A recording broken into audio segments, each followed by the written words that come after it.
श्रीराम समर्थ श्रीराम।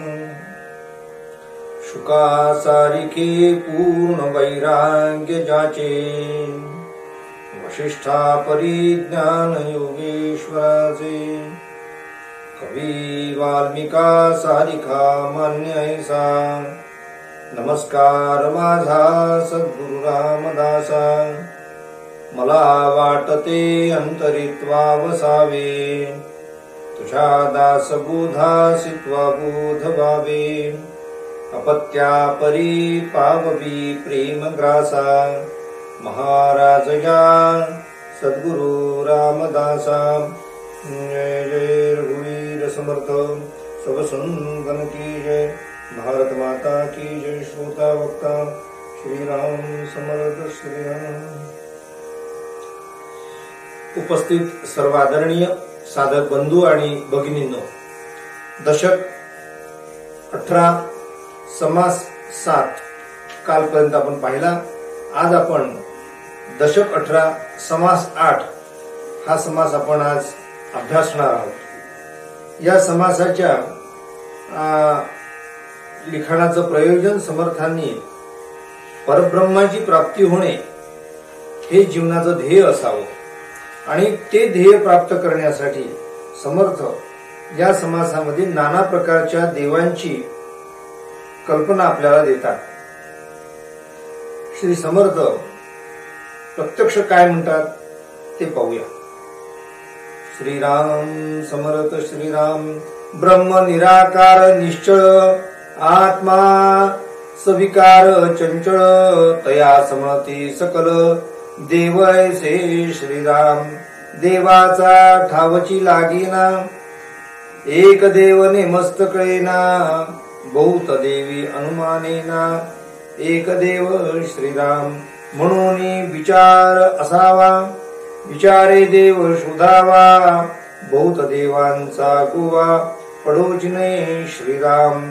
देव क्षेत्री पाहिला, त्या सारिका धातूचा केला, पृथ्वी मध्ये दंडक चालला, येणे रीती श्रीराम।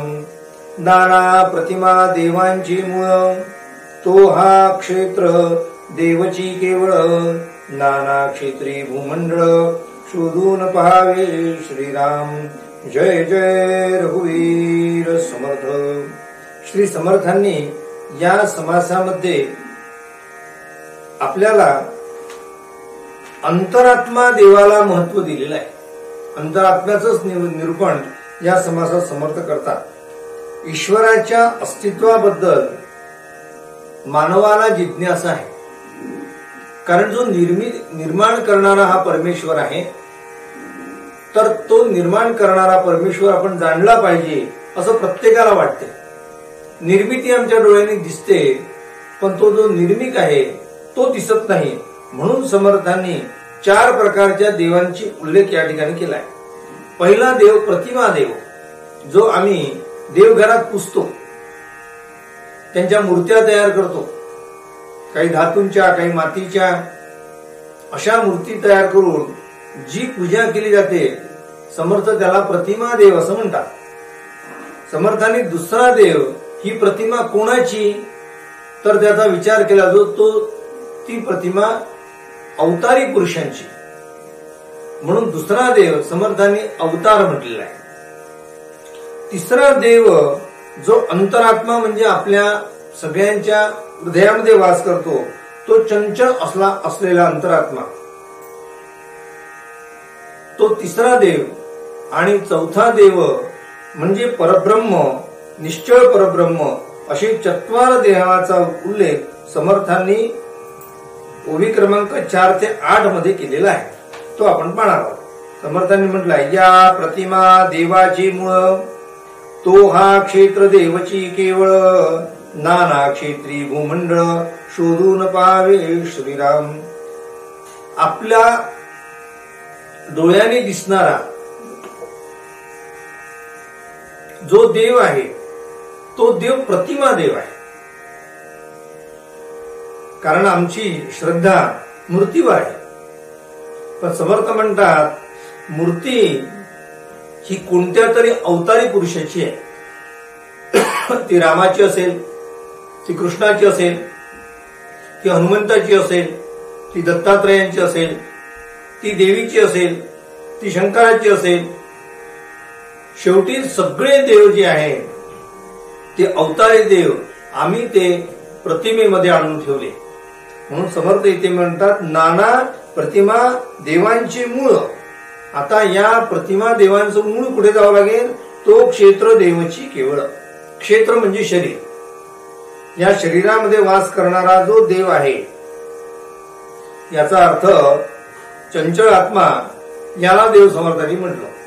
नाना क्षेत्री भूमंडळ शोधून पाहावे श्रीराम. क्षेत्र देवा देव पाषाणाचा. क्षेत्र देव हा पाषाणाचा आहे.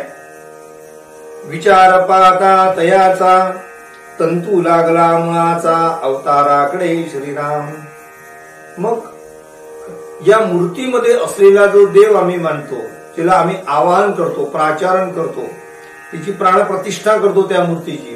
जेव्हा त्याच्यात प्राण आम्ही ओततो तर तो प्राण कोणता आहे? तर समर्थ म्हणतात तो तंतू लागला मुळाचा अवताराकडे. त्याचा जो मूळ गाभा आहे तो अवताराकडे जातो. आम्ही रामाची मूर्ती स्थापन केली, तिथे रामाला पाचारण करतो, म्हणजे आमचं सगळ्यांचं लक्ष राम अवताराकडे जाते, रामाच्या गुणाकडे जाते आणि राम कसा होता त्याचा विचार आमच्या डोक्यात येतो. म्हणून या ठिकाणी समर्थांनी त्याला सगुण भक्ती असं म्हटलेलं आहे. गुणांची पूजा, जशी प्रतिमेची पूजा केली जाते तर पुढे अवताराकडे आम्ही लक्ष देतो आणि ते अवतार म्हणजे गुण आहे. नाना प्रकारचे अवतार जे धारण केले गेले भगवंतांनी ते गुणांनी ते नटलेले होते. म्हणून समर्थ म्हणतात अवतारे देव संपले. रामकृष्णाधिक सगळे जे देव होते यांनी अवतार धारण केले. हे अवतरले म्हणजे आले आणि गेले ते सुद्धा संपले. देह धरून वर्तून गेले त्याहुनी थोर अनुमानले ब्रह्म विष्णू महेश श्रीराम. म्हणून या सगळ्या देवतांनी अवतार घेतला. राम कोणाचा अवतार हो? आम्ही म्हणाल तो राम हा विष्णूचा अवतार. कृष्ण कोणाचा अवतार? विष्णूचा अवतार. सगळ्या प्रकारचे 10 प्रकारचे जे अवतार आहे विष्णूचे, त्याला दशावतार आपण म्हणतो. त्या दशावतारांचं जर मूळ पाहिलं तर ते विष्णू पासून जन्माला आलेलं आहे प्रतिपालन करण्यासाठी. परित्राणाय साधूनाम विनाशाय च दुष्कृताम धर्म संस्थापनार्थाय संभवामी युगी युगे.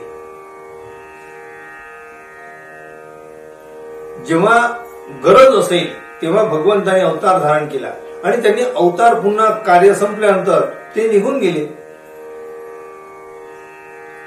यदा यदा हि धर्मस्य ग्लानिर्भवति भारत अभ्युत्थानम अधर्मस्य तद आत्मानं सृजाम्यहम. तद आत्मानं सृजाम्यहम म्हणजे मी तेव्हा जन्म घेतो. म्हणून समर्थ म्हणतात त्या तीनही देवास ज्याची सत्ता तो अंतरात्माची पाहता करता भोगता तत्वता प्रत्यक्ष आहे श्रीराम. म्हणून आम्ही प्रत्यक्ष डोळ्याने जे पाहतो तर ते सर्व अवतारी पुरुष जे आहे ते मुळामध्ये ब्रह्मा विष्णू महेशाचेच अवतार आहेत. म्हणून देव पहिले प्रतिमा, दुसरा देव अवतारी पुरुष आणि त्याचं जे मूळ आहे ते ब्रह्मा विष्णू महेश. पण त्याही ब्रह्मा विष्णू महेशाचं अंतर, ब्रह्मा विष्णू महेशाला तरी कोणी जन्माला घातलं? समर्थ त्याचा उल्लेख करतात. युगान युगे तिन्ही लोक एकची चालवी अनेक हा निश्चयाचा विवेक वेदशास्त्री पहावा श्रीराम. आत्मा वर्तवितो शरीर तोची देव उत्तरोत्तर जाणीव रूपे कळीवर विवेके वर्तते श्रीराम. समर्थ म्हणतात युगान युगे तिन्ही देव ब्रह्मा विष्णू महेश एकची चालवी अनेक.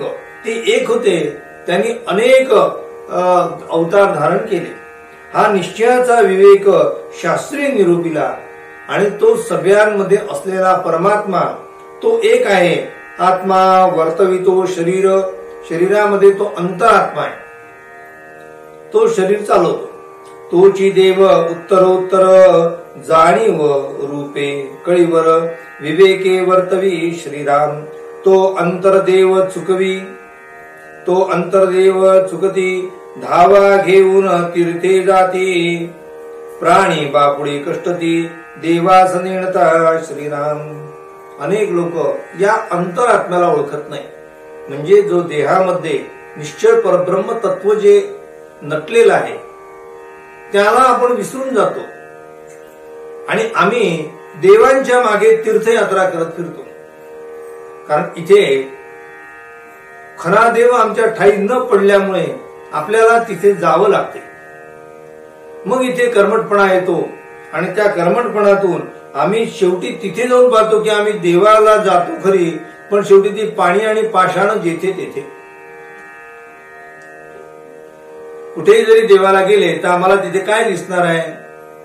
पाणी आणि पाषाण. म्हणून पाणी आणि पाषाण जिथे तिथे आम्हाला दिसतात आहे, खरा देव आम्हाला दिसतच नाही. समर्थ म्हणतात खरा देव तो अंतरात्मा हा खरा देव आहे. तो अंतरात्मा प्रगटला की मग सर्वत्र तुम्हाला परमेश्वर दिसू लागेल. म्हणून उपासना करायची असेल तर ती अंतरात्म्याची करावी, अंतरदेवाची उपासना करावी. म्हणून समर्थ तो अंतरदेव चुकवी. तो अंतरदेव आम्ही चुकवतो आणि काय करतो? धावा घेऊन तीर्था जाती. अनेक लोक तीर्थयात्रेला जातात. जाऊ नये का? जाण्याबद्दल हरकत नाही, पण जाऊन आम्हाला जर तिथे पाणी आणि पाषाण मिळत असेल तर आपल्याला नाराजी निर्माण होईल. म्हणून आपण अंतरदेव पहिले ओळखावा आणि तो अंतरदेव सर्वत्र नटलेला आहे याची अनुभूती घ्यावी. म्हणून समर्थ म्हणतात धावा घेऊन तीर्था जाती प्राणी बापुडे कष्टती देवास नेणता श्रीराम. म्हणून असे जे लोक तिथे जातात ते लोक नुसते या तीर्थाटन करता करता थकून जातात. म्हणून समर्थ म्हणतात बहु हिंडता सौख्य होणार नाही. शिणावे तरी नातोडे हित काही. आपण कष्टतो पण आपल्याला स्वतःच हित कळत नाही. समर्थ म्हणतात मग विचारिती अंतःकरणी जेथे तेथे धोंडा पाणी उगेची वणवण हिंडोनी काय होते श्रीराम. समर्थ म्हणतात की जे लोक तिथे देवाला जातात आणि ते स्वतःच्या मनाला विचारतात का देव दर्शन झालं का. स्वतःच्या मनाला जर प्रश्न खरा विचारला तर आपलं मन उत्तर देईल की आम्ही जिथे जिथे गेलो तिथे देऊळ दिसला, तिथे यात्रा दिसली, तिथे गर्दी दिसली, तिथे देव दिसला नाही. पाणी आणि पाषाण आम्हाला दिसलेले आहे, तिथे आम्हाला देव दिसला नाही. समर्थ म्हणतात यामुळे ऐसा ज्याचा विचार कळला ते सत्संग धरला, सत्संगी देव सापडला बहुत जनासी श्रीराम. म्हणून साधू संतांनी जे सांगितलं आहे तुम्ही देव पाहण्यासाठी सर्वत्र हिरा, पण शेवटी तो कुठे आहे या प्रश्नाचं उत्तर साधू संत देतात. तो सज्जनांच्या अंतःकरणात आहे, तो सत्संगामध्ये आहे. म्हणून सत्संगाशिवाय तुम्हाला परमेश्वराची प्राप्ती होणार नाही आणि तो परमेश्वर म्हणजे अंतरात्मा देव तुम्हाला तो कळणार नाही. म्हणून सत्संगे देव सापडेल आपल्याला, पण तो सत्संगातून सापडेल.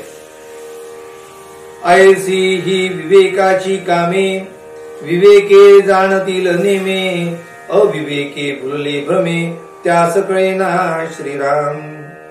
ऐसी विवेकाची कामे विवेकी जाणील नेमे, अविवेकी भुलले भ्रमे त्यास हे कळेना. म्हणून अविवेकी जे लोक आहेत ते भटकत राहतील, विवेकी लोक त्या अंतरात्म्याचा शोध घेतील, अंतरात्मा जाणून घेतील. अंतरवेदी अंतर जाणे. जो अंतर जाणणार आहे त्याला अंतरात्मा कळतो. बाहेर मुद्रा काहीच नेणे म्हणून विवेकी शाणे अंतर शोधिते श्रीराम. म्हणून परांतरास लागेल धक्का ऐसी वर्तणूक करू नका असं समर्थ एका ठिकाणी म्हणतात. परांतर या शब्दाचा अर्थ समोरच्या देहामध्ये अधिष्ठित झालेला जो परमेश्वर आहे त्या परमेश्वराला तुम्ही जर काही बोलले तर तो अंतरात्मा दुखतो. म्हणून अंतरात्मा हा माझ्यात आहे तसा दुसऱ्यात आहे. आपपर मानावे, आपल्यामध्ये जसं आहे तसंच पर आहे तसं मानावं. आपपर मानावे म्हणजे भेदभाव मानावा असा अर्थ घेऊ नये. माझ्यात ज्या गोष्टी आहेत त्या सर्वत्र आहे. आणि म्हणून अंतरात्मा एक की अनेक असा प्रश्न शिष्याने विचारला होता. त्या समर्थांनी उत्तर दिलं होतं, अंतरात्मा एकच आहे, कारण सगळ्यांना सगळ्या गोष्टी हव्या. म्हणून समर्थ म्हणतात, विवेकी विना जो भाव तो अभावची अभाव, तो भावची अभाव, मूर्खस्य प्रतिमा देव, ऐसे वचन श्रीराम. विवेके विना जो भाव म्हणजे आम्ही जी श्रद्धा ठेवतो, भाव ठेवतो, निष्ठा ठेवतो, कुठलाही शब्द वापरा, तो विवेकाने जर ठेवला असेल तर त्याला भाव म्हणावं. आणि तोच भाव जर आम्ही तो भावची अभाव केव्हा होतो, जेव्हा तो आम्ही अविवेकाने ठेवतो. मूर्खस्य प्रतिमा देव, ऐसे वचन श्रीराम. म्हणून परमेश्वर श्रद्धेने प्राप्त होतो. श्रद्धावान लभते ज्ञानम. श्रद्धेने तो प्राप्त होतो. तो भाव ठेवावा, विवेक जागृत करावा आणि मग आपण अंतरात्म्याचा शोध घ्यावा. म्हणून असं वचन आहे, मूर्खस्य प्रतिमा देव.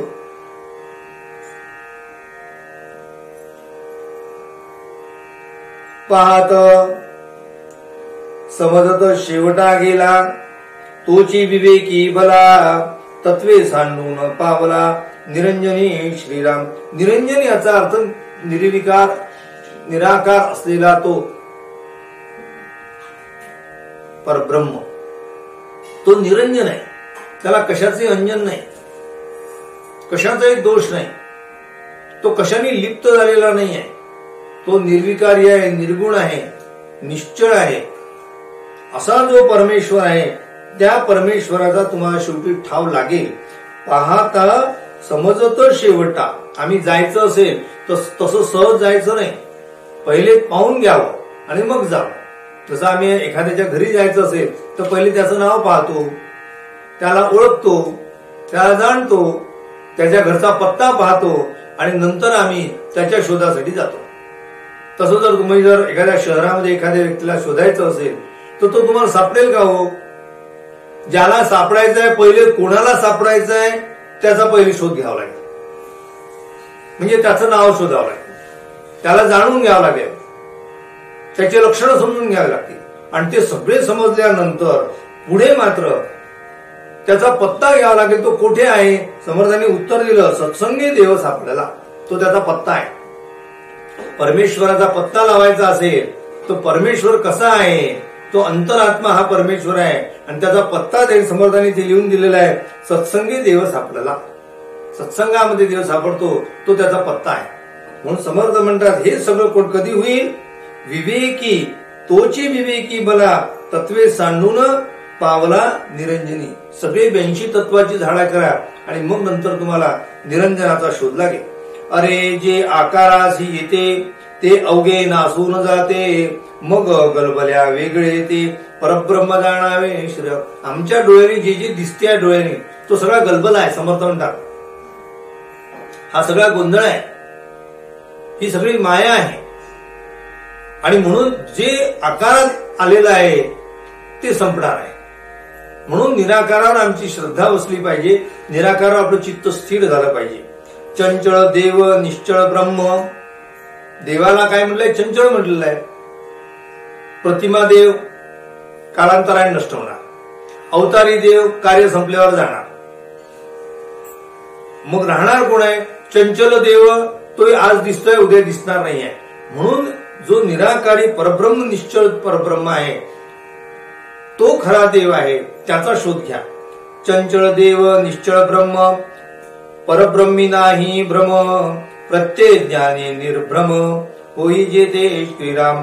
प्रचिती विण जे केले ते अवघे व्यर्थ गेले, प्राणी कष्ट कष्टोची मेले, कर्मट कर्म कचाटे श्रीराम. कर्म कचाटे, कर्मात इतका म्हणून अटकून जातो की कष्ट करता करता मनुष्य आयुष्य संपून जाते. आम्ही म्हणतो की संसार करताना मी खूप कष्ट केले त्याचं उत्तर काय? हातात काय आलं? शेवटी हातात काही आलं नाही. तेल गेलं, तूप गेलं, हाती धुपाटणं आलं. अशी अवस्था जशी माणसाची होते त्याप्रमाणे कष्ट करता करता मराल. म्हणून प्रचितीविनं जे कर्म केलं त्या कर्माला महत्व राहणार नाही. म्हणून अनुभवाने करा, जाणून करा, विवेकाच्या आधाराने करा. कर्मा वेगळे न व्हावे, म्हणून कर्म टाकता येणार नाही. कर्मा वेगळे न व्हावे, तरी देवास कासया बजावे. विवेकी जाणती स्वभावे, मूर्ख नेणे श्रीनाम. काही अनुमानले विचारे, देवा हे जगदांतरे. सगुणा करिता निर्धारे, निर्गुण पाविजे श्रीराम.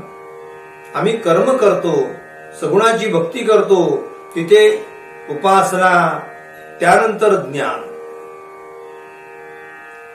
म्हणून उपासना करत असताना आम्ही जरी सगुणाची केली तरी समर्थ म्हणतात सगुणाच्या माध्यमातून आम्हाला निर्गुणाकडे जाता येते. निर्गुण परब्रह्म आम्हाला दिसतो. माणसाची पूजा केली की ती आपोआपच अंतरात्म्याची होते. माणसाची पूजा करणे याचा अर्थ सगुणाची पूजा करणे.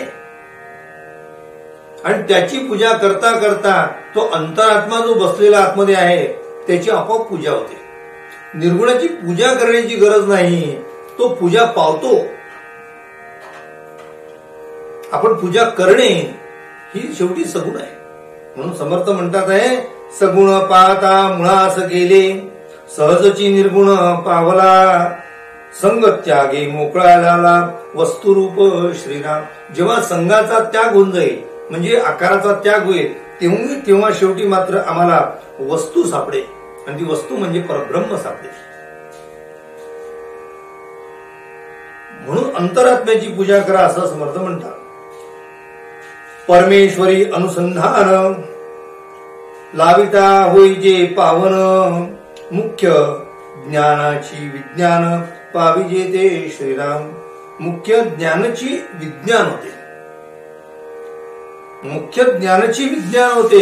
याचा अर्थ परमेश्वर सर्वत्र आहे याचं ज्ञान होणे आणि त्यातून मीच परमेश्वर आहे याची अनुभूती होणे, म्हणून ज्ञानाचे विज्ञान. समर्थ म्हणतात, ऐसी हे विवेकाची विवरणे, पहावी सुचित अंतःकरणे, नित्यानित्य विवेक श्रवणे. जगदाद्वरे श्रीराम, जगदुद्धार श्रीराम. इति श्रीदासबोधे गुरु शिष्य संवादे अंतरदेव निरूपण नाम समास अष्टम श्रीराम. श्रीराम समर्थ श्रीराम. शेवटच्या 2 ओळीमध्ये समर्थ म्हणतात आहे, ऐसी ही विवेकाची विवरणे. विवेकी माणसं नुसते कर्म करत नाही, त्या कर्मामागचं अधिष्ठान आहे ते जाणतात. नुसती पूजा करत नाही. म्हणून आमचे दादा नेहमी सांगायचे की आम्ही फोटो पुजत नाही, आम्ही त्या काचाला पुसत नाही, फोटोच्या वरच्या काचाला. तर आम्ही प्रत्यक्ष परब्रह्माला स्पर्श करतो आहे, आम्ही त्या सद्गुरूला स्पर्श करतो आहे, सद्गुरूला आम्ही फुल वाहतो आहे, सद्गुरूची आम्ही पूजा करतोय, असा भाव धारण केला गेला पाहिजे.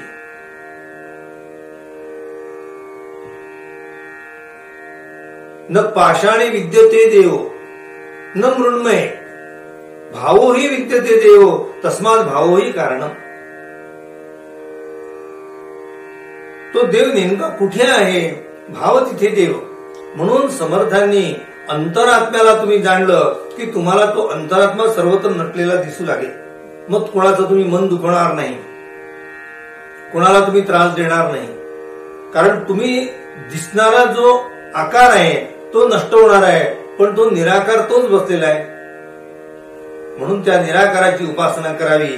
म्हणून त्या निराकाराला समर्थांनी अंतरदेव असा शब्द वापरलेला आहे. अंतरदेव, अंतर म्हणजे मन, हृदयामध्ये तो बसलेला आहे. आकार नष्ट झाल्यानंतर तो आम्हाला जाणवणार आहे. म्हणून समर्थ म्हणतात आहे, तेच आम्हाला कळलं पाहिजे. आणि ते कळेल कधी? सगुण पाहता मुळास गेले, सहजची निर्गुण पावला. संग त्यागे मोकळा झाला, वस्तुरूप श्रीराम. अशा प्रकारे या मायेचा संग तुटला की आम्हाला निर्गुण परब्रह्म तत्वाचा शोध लागतो. अशा प्रकारे समर्थांनी अंतरदेव निरूपण इथे केलेलं आहे. समास संपन्न झाले साधनाची फळ या ओवी वाचाव्या आणि यानंतर पुढच्या समासाची एक ओवी वाचून ग्रंथ अखंड ठेवावा.